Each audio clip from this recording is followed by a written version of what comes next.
a pergunta mais feita para o ChatGPT no começo era se o Palmeiras tinha mundial. E hoje, as pessoas, o maior uso do ChatGPT no Brasil é para terapia. Para a saúde mental. Para a saúde mental. Então, as pessoas estão conversando com o ChatGPT, fazendo terapia. E é um ChatGPT não especializado. Olha o perigo disso. Pode estar ajudando muita gente, mas pode estar atrapalhando muita gente. Mas esse modelo de perguntar para o chatbot sobre saúde mental já é algo padrão no Brasil.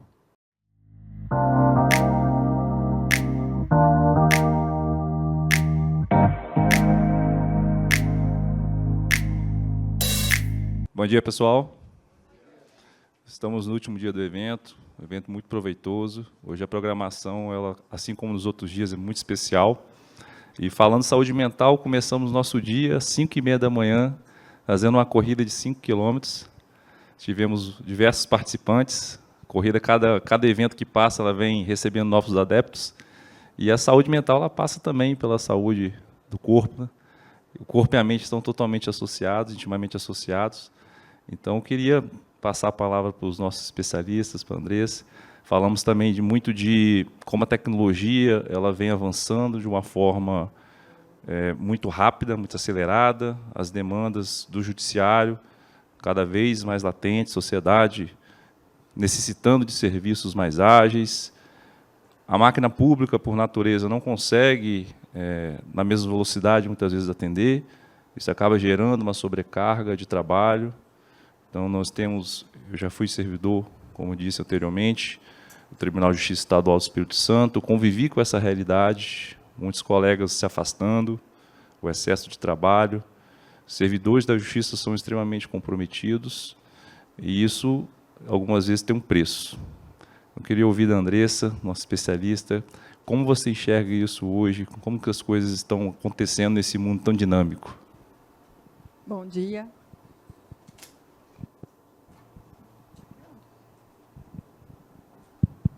Bom dia a todas e a todos. Que bom que tem corrida no JX, né? Ainda não consegui participar hoje, mas vamos lá, a próxima corrida estou junto com vocês. Mas quando a gente fala dessa questão da saúde mental, a gente tem que pensar no ser como um todo, né? Biopsicossocial. Então, as minhas relações boas, meu físico bem e minha mente boa também. E por isso perpassa bom sono, boa alimentação, exercícios físicos. Então, que ótimo que o JX já traz, desde o seu início, essa relação com a atividade física, né? Porque a partir do momento que a gente mantém o corpo ativo, a nossa mente também flui muito melhor. Então, parabéns ao JX por essa iniciativa de ter sempre o JX Run nos eventos. Bom, espero vocês na próxima corrida. Está comprometida. E ontem, na sua palestra, você trouxe alguns pontos muito interessantes a respeito da saúde mental. Como eu disse, vivi isso na pele, essa questão de você não conseguir identificar alguns sinais e a gente só descobrir de fato quando é tarde demais.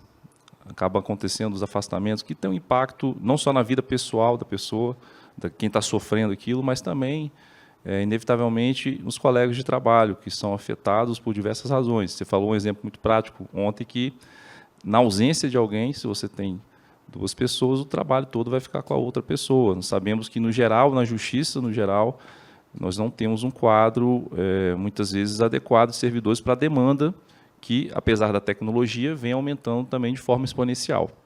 Então, os recursos hoje que estão disponíveis para a justiça também estão disponíveis para o mercado. Então, grandes escritórios de advocacia possuem soluções que aceleram esse processo também de entrada de novos processos. Então, é quase que uma corrida. Isso desemboca no final do dia, na justiça, nos gabinetes, nos cartórios, gerando mais demanda, estresse. Esse dinamismo todo também acaba impactando o dia a dia. Eu gostaria que você falasse mais um pouco desse reflexo, dos impactos que isso pode trazer no dia a dia das pessoas. Falando um pouquinho mais do que eu trouxe ontem, quando a gente fala dessa questão da saúde mental, a gente não está falando só de situações envolvidas dentro do trabalho. A gente está falando de fatores externos, né? Pirâmide de Maslow, que acredito que todo mundo já tenha ouvido falar, né? Quando a gente fala das necessidades básicas, de ter um teto, de ter alimentação. Então, esses fatores ambientais, eles também podem atrapalhar a nossa saúde mental, né? E isso pode se refletir no meu ambiente de trabalho. E o que eu trouxe para vocês como exemplo? Quando nós temos uma pessoa que não está bem, né, dentro da minha equipe, por exemplo, entre os meus colegas, uma pessoa que não está bem, e, de repente, ela se afasta, sobrecarrega os outros, e a gente pode ter um risco maior ainda dentro da nossa instituição, dentro do nosso gabinete. Então, com o afastamento de uma pessoa, isso pode sobrecarregar outras, e aí pode entrar uma reação em cadeia. E aí, por isso, a tecnologia é importante. Então, quando eu falo para o Leandro, preciso de ajuda, né? Porque a gente precisa tirar esses dados que são invisibilizados, porque, apesar de termos alguns exames para algumas determinadas condições, para outras a gente não tem. E eles podem se confundir. Então, uma dor de cabeça pode ser reflexo de muito estresse, mas também pode ser reflexo de um burnout, de uma síndrome do pânico.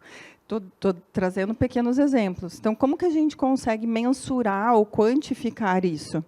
Aí eu sempre peço ajuda, né, para quem entende da tecnologia e consegue trazer essa mensuração, essa quantificação para o nosso trabalho. Posso pontuar? Obrigado. Bom dia, pessoal. Vou fazer uma pergunta para vocês. Quem aqui passa por situações de estresse no trabalho? Levanta a mão, por favor. Ih, caramba, é o mundo se acabando. Eu mesmo agora no momento estou. Tá? Então, vamos combinar uma coisa. Eliminar o estresse do trabalho não vai ser possível. Tá? Quando o nosso trabalho acontece, eu e a Andressa, né? A Andressa é psicóloga, eu sou neurocientista da parte da biologia e da tecnologia. Então, qual que é o meu trabalho? É colocar indicadores de desempenho na situação para que a gente possa ter números. Tá? Então, quando a gente fala de saúde mental, a nova norma, né, o novo ajuste da norma que a Andressa trouxe ontem, que é a NR1, ela chamou de riscos psicossociais. Então, existe toda a instituição, ela possui, por lei, algo chamado PGR, que é o Programa de Gestão de Riscos. Nós temos que ter, tá? Isso é lei. Esse PGR, ele inclui acidente de trabalho, então a pessoa, de repente, quebrou a perna. É muito fácil avaliar, né, o indicador de desempenho, tá o raio-x lá. Agora eu pergunto para os senhores e para as senhoras, riscos psicossociais, por exemplo, estresse acima da média, como é que mede isso? Aí nós temos uma necessidade de colocar indicador de desempenho, porque nós precisamos gerenciar, né? Já dizia o pai da administração moderna, Peter Drucker, é impossível fazer gestão sobre algo que eu não consigo quantificar. Então, o primeiro passo, que quando o nosso trabalho acontece, né, nós estamos trazendo para o judiciário, para a saúde mental, o que nós já fazemos há 8 anos no autismo. Por que o trabalho nosso do autismo chamou tanta atenção e foi parar lá em Dubai como uma das 5 empresas mais promissoras do mundo? Porque nós colocamos indicadores de desempenho em algo que a medicina chamava de clínico, que eu chamo na tecnologia de subjetivo. Como assim? Como que se faz um diagnóstico de uma pessoa com TEA? Opa, tem uma interferência aqui da... Valeu. Como é que nós fazemos... Hã? Não, meu estresse... Então, essa é uma pergunta interessante. Como é que está o estresse agora? Todo indivíduo, ele é formado pela personalidade dele e o ambiente ao qual ele está inserido. Legal ou não? Então, a primeira coisa a medir é o nível nosso de estresse no trabalho. É possível medir? Sim, existem escalas de saúde, é possível medir com questionários. A outra coisa é o ambiente ao qual eu estou inserido. Quer um exemplo? Eu trabalho com tecnologia. Tá? O Arimaté também vem da tecnologia. Quem vem da tecnologia? Eu venho da área da tecnologia e da área comercial. Ou seja, o meu ambiente natural é o mar revolto. É o estresse, cara. E para mim está tudo certo. Para mim, esse é o meu ambiente de trabalho. Só que não é o ambiente de trabalho da Andressa. A Andressa prefere trabalhar na calmaria, na questão conciliatória. Então, o nível de estresse ao qual eu suporto, e para mim às vezes é até lazer, para a Andressa é o caos. Então, essa informação é importante nós termos como indicador, porque senão, gente, se nós fizermos a pergunta que eu fiz agora, quem está com estresse elevado vai para o ambulatório, nós vamos colocar 50% do quadro lá. Aqui quase 100%. Aqui né? quase 100%. Então é importante identificar, olha, existe um estresse, só que acima da média depende de cada um. E aí a conversa nossa, Arimatea, começa em cima de indicadores. Por que a palestra da Andressa ontem teve o título do invisível ao inadiável? Porque riscos psicossociais até então estavam invisíveis. E nós fazemos a gestão como podemos. Porém, agora com a nova norma regulamentadora 1, que coloca os riscos psicossociais no quadro dos riscos do ambiente de trabalho, nós não podemos mais adiá-los. E daí vem essa conversa. O que faremos é um ambiente, é um momento confortável, porque nós ainda temos tempo para nos ajustar. E a Andressa ontem deu o exemplo da LGPD. Lembra a LGPD quando entrou, que foi um desespero?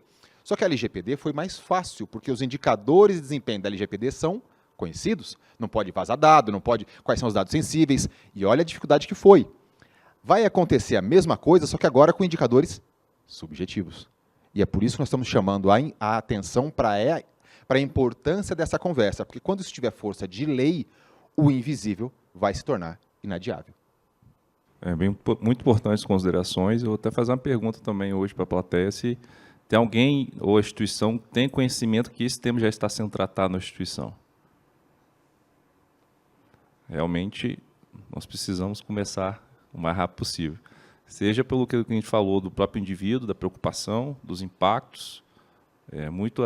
Por mais que nós estamos no judiciário, mais do que a força da lei, é também a preocupação com todo o contexto que a Andressa trouxe, dos impactos que podem trazer também. E, Leandro, como que hoje a tecnologia ela faz parte, vamos dizer assim, um pouco do problema, mas também muito mais da solução? Isso é importante também destacar, a tecnologia também tem esse viés. Ela não é por si só o problema, mas a forma como ela é utilizada, o próprio dinamismo social, a sociedade, como eu te disse, acaba também gerando esse estresse, esse excesso de informação, excesso de trabalho que está posto. Não tem como a gente mudar, mas a tecnologia também é a grande aliada para poder ajudar a mitigar e resolver esse problema. Como hoje vocês estão utilizando a tecnologia para poder ajudar essa questão? Nós temos um modelo que já funciona há 8 anos, né, em prol da causa do autismo e das altas habilidades. Então, como é que nós fazemos? Nós criamos um agente de inteligência artificial, isso já faz 8 anos, que conversa com as pessoas. Quando as pessoas conversam, ele está embarcado com protocolos de saúde, os mesmos que o SUS utiliza, que o FDA lá, americano utiliza. Então, ele tem um conhecimento técnico e uma escala matemática validada em nível mundial. Só que isso, na conversa, a gente coloca uma camada de usabilidade. Então, enquanto a pessoa conversa, a professora conversa na escola sobre os alunos, ou os pais sobre os filhos, ou o próprio indivíduo faz um autoteste, por dentro ele está embarcando tecnologia, protocolo de saúde. Então, tirando a academês de lado, como é que nós utilizamos a tecnologia para nos ajudar? Nós tornamos o que é subjetivo quantificável, por conta das escalas. Como é que nós estamos transportando isso para os riscos psicossociais? É da mesma forma. Nós temos protocolos de autismo, também temos protocolos de saúde. Só que qual que é o grande segredo? E por que isso dá certo? Porque quando nós chegamos com um chatbot distribuído para os integrantes dos gabinetes, da instituição, da sociedade, nós encontramos possíveis sinais comportamentais seja de autismo lá, ou seja de saúde mental. É muito mais fácil ajudar o indivíduo que está com o nível de estresse subindo, para sugerir uma escuta ativa, uma conversa sobre a questão, porque o problema está pequenininho. Quando nós não temos... Por que a panela de pressão tem aquela válvula, né, aquela de plástico? Para impedir que ela exploda. Então, a tecnologia, Arimatea, no nosso caso, no nosso trabalho, ela age como uma válvula de escape da panela de pressão. Para quê? Para que o problema não chegue grande para a gente. Quando a pessoa conversa com esse chatbot, né, quando isso está na jornada, né, na verdade... Nosso trabalho é feito em 5 etapas. Primeiro, nós vamos comunicar às pessoas o que está acontecendo, o que é a nova norma, o que são riscos psicossociais, o que é um estresse acima da média. Então, divulgamos agora a informação. Pessoal, isso aqui vai acontecer. Legal, legal, todo mundo sabendo. Agora, vamos capacitar os líderes. Por que o programa chama Equilibra Jus? Porque não basta simplesmente, olha, se nós temos estresse, vamos atuar. Não, peraí, vamos equilibrar. Tanto o indivíduo precisa ter a sensibilidade de comunicar, para quê? Para a gente possa atuar, né? Com uma escuta ativa, com encaminhamento médico, ou apenas um autoconhecimento. Olha, corrida, sono, questões familiares, pode ajudar, esse ajuste. Mas também a capacidade desse indivíduo de aumentar a sua resistência perante o estresse que já está inserido. Nós temos que fazer as duas coisas, equilíbrio. E a equipe, e a instituição? Nós precisamos conversar para tornar esses indicadores claros. O que é um estresse acima da média, por exemplo? Para quê? Para que os líderes possam adequar a forma de liderança, mas também ter mais conhecimento sobre a necessidade da equipe em suportar. Então, na verdade, não é um lado sobre o outro, mas sim como é que nós podemos equilibrar esses dois lados para chegarmos a uma saúde mental estabilizada e também uma performance necessária, porque, né, o CNJ não vai baixar a meta, né? Ou vai? Não, então nós vamos precisar dar conta. Não, tem muita gente falando não. Então, o equilíbrio é o segredo. Então, nós estamos transpondo o nosso know-how no autismo para ajudar em uma questão muito semelhante, que são os riscos psicossociais. Então, assim, quando a Andressa me chama para a demanda, o que eu preciso colocar? Matemática no jogo. Porque senão essa conta subjetiva, que era invisibilizada, não tinha força de lei. Agora, isso que já era um problema psicossocial para a equipe, vai passar a ser, ou pode passar a ser um problema de acidente de trabalho. Deixa eu só pedir para a mesa colocar o slide para nós, que a gente consegue mostrar efetivamente como é que funciona o programa, né? Então, vamos deixar aqui as... Ops. Essa, pessoal, é uma sugestão, tá? O que a Andressa vai colocar aqui é uma sugestão de trabalho. É a única? Não. Mas é como nós pensamos, que a nossa intenção aqui é ajudá-los a antecipar uma situação. Que situação é essa? Haverá algo que precisa ser gerenciado e nós estamos fazendo uma sugestão de jornada. Não é que nós somos apaixonados por tecnologia, que o chatbot vai resolver tudo, que a inteligência artificial é a solução. Não. É uma ferramenta que, colocada ali, vai inverter o fluxo, que ao invés de esperar a pessoa chegar no ambulatório com depressão crônica, nós podemos identificar possíveis sinais comportamentais de forma precoce para ajudá-la. Com isso, claro que vai impactar no resultado final do trabalho. Já dizia Paulo Lemann, né, o fundador da Ambev, problemas pequenos, não resolvidos, rápidos, apodrecem de uma forma impressionante. Então, se a gente encontrar essa necessidade rapidinho, probleminha desse tamanho, a gente consegue ajudar muito o indivíduo e a equipe. Se demorar, né, isso fica muito, muito difícil. Mas enquanto a Andressa não coloca o slide aqui, não tem problema, é muita tecnologia ao mesmo tempo, e a gente não está acostumado, né? Então, vamos lá. A primeira etapa, pode me falar aqui, Andressa, mas a primeira etapa é o seguinte, vamos chamar as coisas pelos devidos nomes. O que é estresse acima da média? Para cada um é algo diferente. Então, precisamos primeiro massificar essa conversa, esse conhecimento, para quê? Para ficar claro para todo mundo. Então, o que nós chamamos é de alinhamento institucional, porque acredito eu que todas as instituições dos senhores e das senhoras já possuem o PGR, o Plano de Gestão de Riscos. O que nós estamos dizendo, olha, precisa colocar um adendo nesse PGR para que tenha relação com os riscos psicossociais. Tem?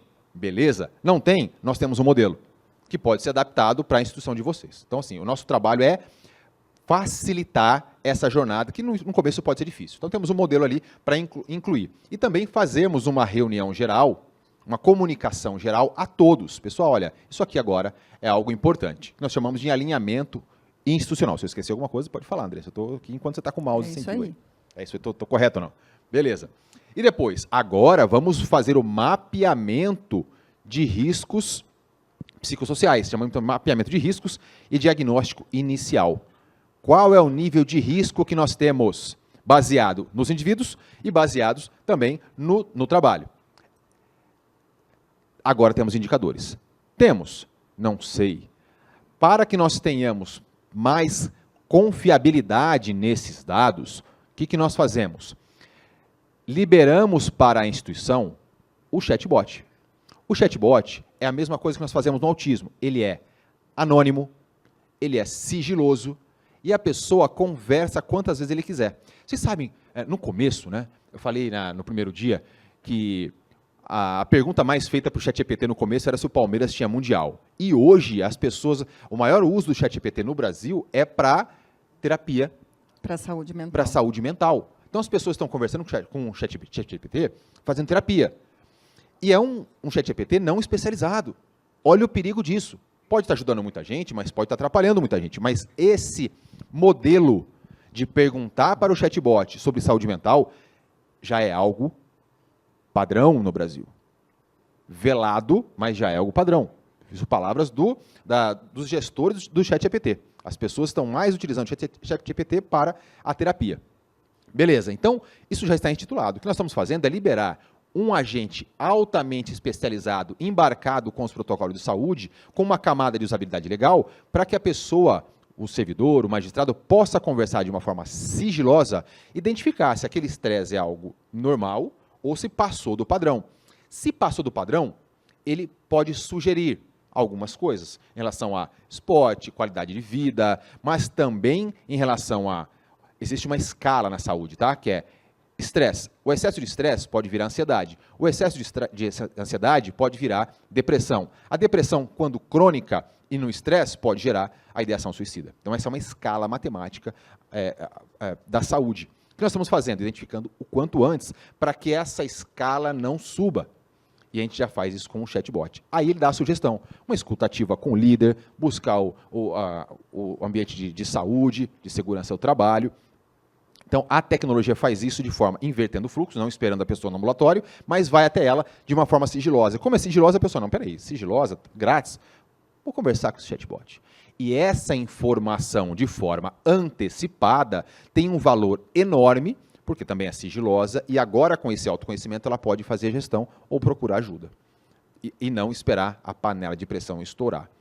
Na quarta camada, aí acontece então a implementação da triagem digital, que é o que o chatbot faz, e aí sim temos o monitoramento. Essa é a nossa sugestão de trabalho, que nós já fazemos há anos com autismo e altas habilidades, que nós estamos transpondo agora para o judiciário em função dos riscos psicossociais chamados pela nova norma NR1.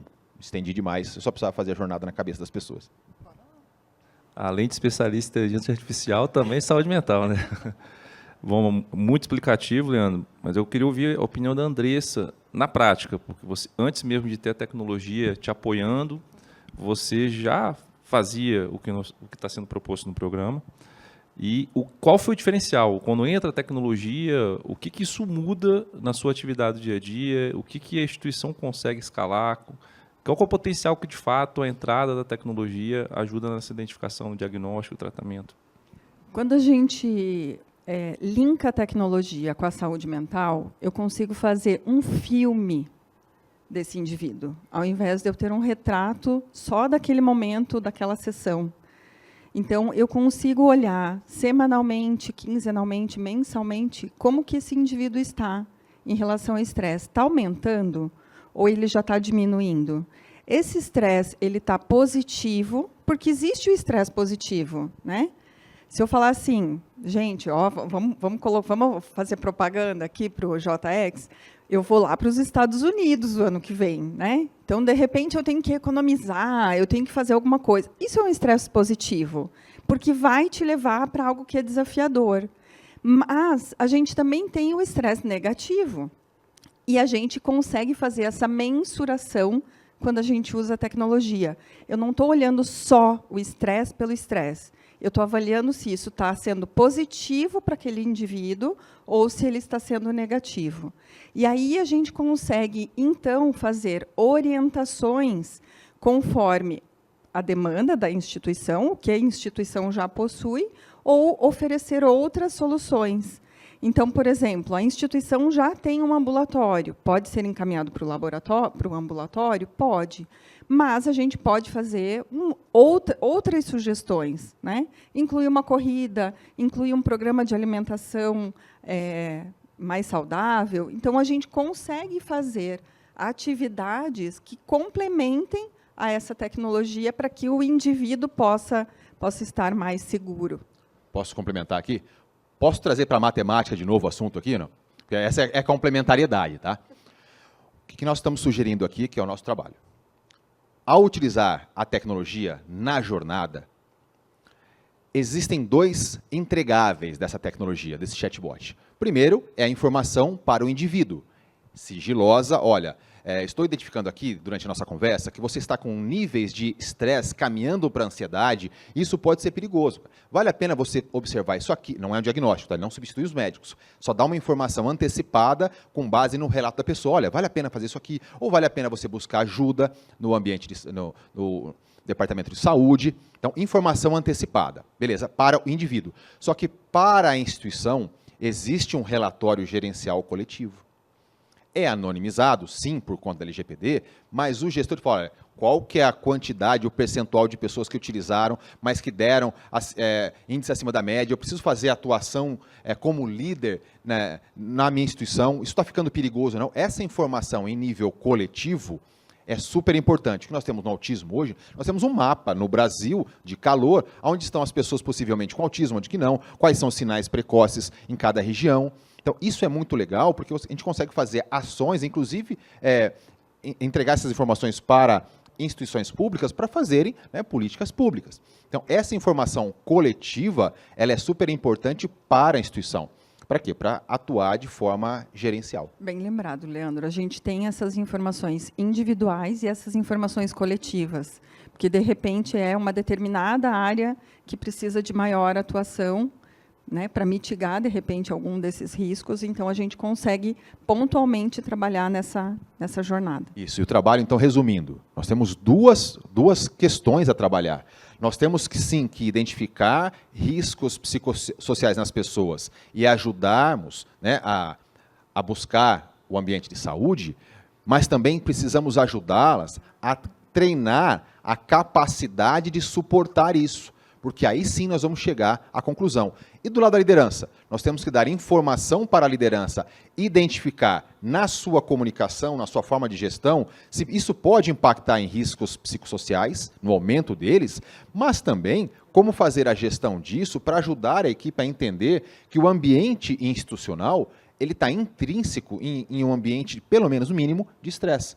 Então a gente não pode florear, né, totalmente, olha, fazer simplesmente uma campanha de comunicação, de marketing, dizendo, está com estresse, busca um ambulatório. Isso vai ser muito perigoso, principalmente agora no ambiente de lei. Tá? Então, o que nós estamos chamando a atenção, isso aqui é super importante, mas nós temos que trabalhar esse equilíbrio. E esse equilíbrio, nós temos que ajudar as pessoas a identificar pontualmente, de forma precoce, e buscar, assim, a saúde mental.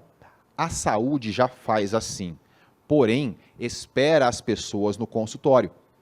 E muitas vezes, quando a pessoa vai no consultório, no SUS, no médico, às vezes é tarde. Então, chega num quadro de depressão. Ou seja, passou pelo estresse, passou pela ansiedade, chegou na depressão e aí que foi buscar ajuda. E aí é muito mais, o custo social é muito maior e o custo financeiro também. Boas colocações. Respondeu uma pergunta que eu ia fazer, mas gostaria de que vocês aprofundassem um pouco mais. Então, nós estamos falando que o programa também ele tem a capacidade de aumentar a resiliência do indivíduo. Então, até de uma forma propositiva também, como você falou bem. Existe o estresse, isso faz parte, mas também faz parte de dotar o indivíduo também de aumentar a sua capacidade, aumentar a sua resiliência para lidar com essas questões que acontecem no dia a dia. É isso mesmo? O programa também tem essa proposta? Exato, cara. Não existe uma máquina para medir emoções, por exemplo. A neurociência não consegue medir emoções. Como é que se mede emoções no nível máximo hoje de conhecimento? A gente mede a intensidade da emoção e mede o que a neurociência chama de valência. O que eu estou sentindo é agradável ou desagradável. Essa teoria chama círculo circunplexo, desculpa a academês aqui, mas quando a gente consegue plotar em valência e intensidade emocional, a pessoa encontra a emoção que ela está sentindo. Por exemplo, vou pegar aqui na matemática, eu tenho 6 minutos, mas não vou usar, vou usar só 2. Tá? Vamos falar, já que estamos falando de saúde mental. O que é a depressão? A depressão, se a gente for pensar nessa matemática de novo, e essa é a base do nosso algoritmo, a depressão é, a pessoa está com uma sensação agradável ou desagradável? desagradável, correto? Correto. Agora vamos pensar na intensidade aqui. Ela está ativa, fazendo um monte de coisa, ou ela está prostrada? Prostrada, certo? Então ela está nesse quadrante aqui, ó. Valência negativa, está prostrada, assim, sem atividade para fazer.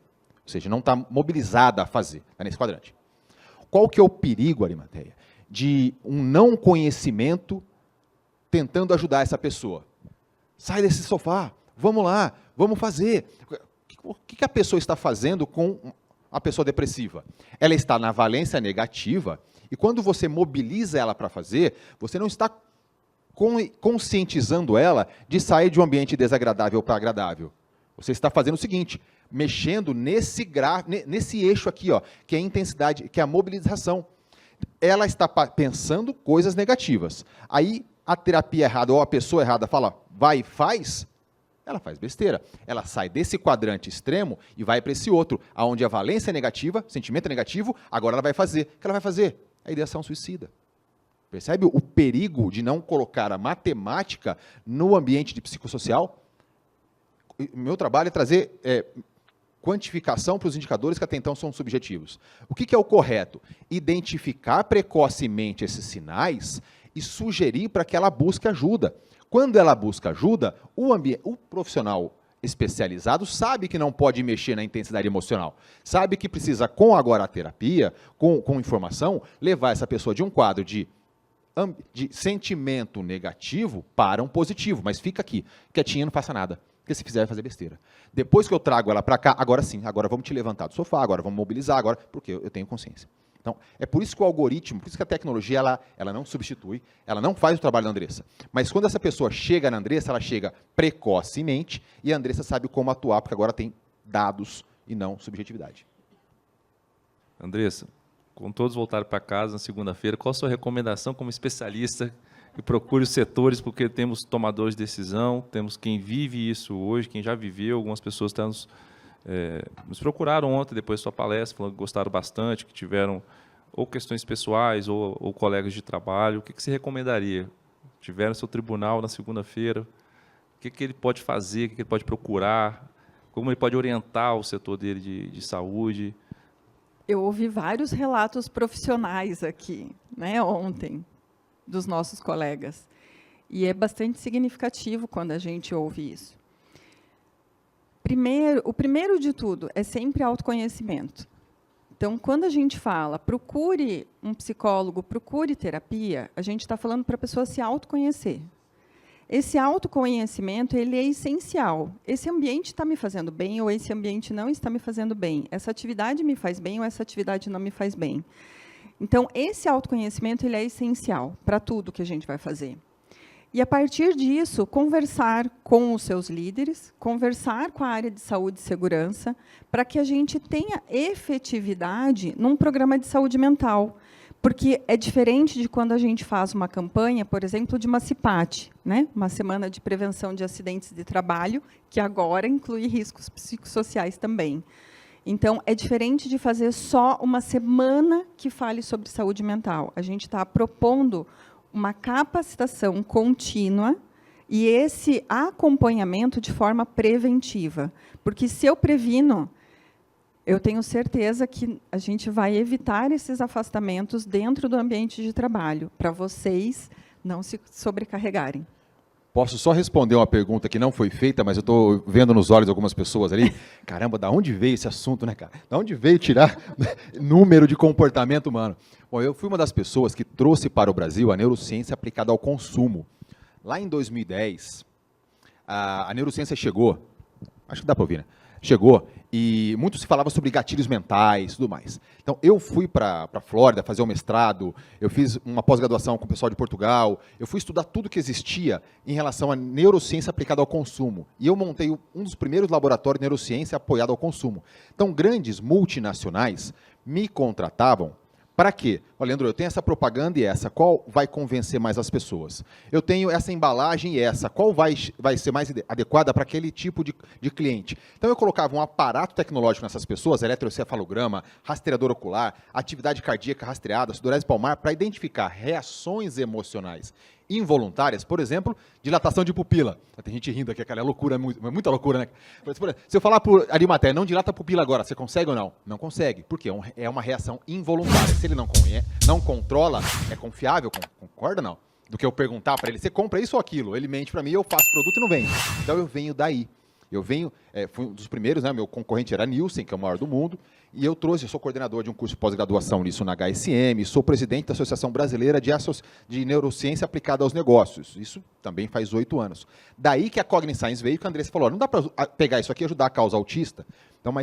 Então, tudo isso que eu falei para os senhores, para as senhoras, sobre como transformar comportamentos humanos em dados para fazer gestão, eu estou trazendo dessa neurociência. O que nós estamos fazendo que agora, que a Andressa fala, né? Agora é usando para o bem. Eu não sei se vocês já compraram algum produto que não precisava, com dinheiro que não tinha, para ajudar alguém que não gostava. Já compraram? Não. Talvez eu tenha ajudado a construir algum desses produtos. Mas, assim, foi tudo dentro de um ambiente ético, tá?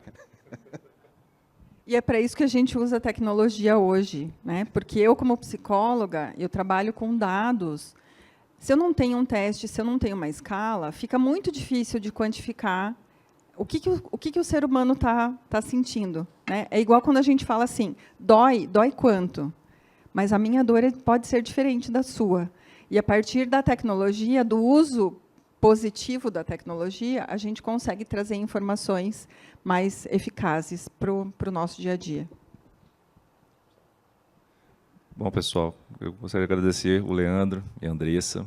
Bate-papo muito importante, acho que é um assunto muito relevante, que tem que ser, já é levado a sério, mas tem que sempre a gente estar trazendo à tona e mostrando que existem formas de melhorar, de tratar a saúde mental. Eu gostaria de agradecer mais uma vez, falar que hoje a programação continua, está intensa. Eu queria mostrar a foto da nossa corrida de hoje, não sei se já deu tempo da produção colocar. Enquanto não vem a foto, para quem tiver interesse, a gente vai estar aqui o dia todo para conversar a respeito disso. Esse programa está à disposição dos senhores e das senhoras. A Arimateia também está aqui para responder, mas a nossa intenção aqui é ajudar na melhor forma possível. Exatamente. Caramba, estava escuro, hein? E aí estão os guerreiros das 5h30 da manhã. Salva de palmas para as pessoas que foram para a corrida, né? É isso aí. Então, começamos cedo a tratar da nossa saúde mental, do corpo, da mente, e agora vamos continuar com a nossa programação intensa, aprendizado, network e relação. Intensa, obrigado. Mas positiva, porque é conhecimento. Exatamente. Obrigada, valeu, pessoal. Gente. Obrigado.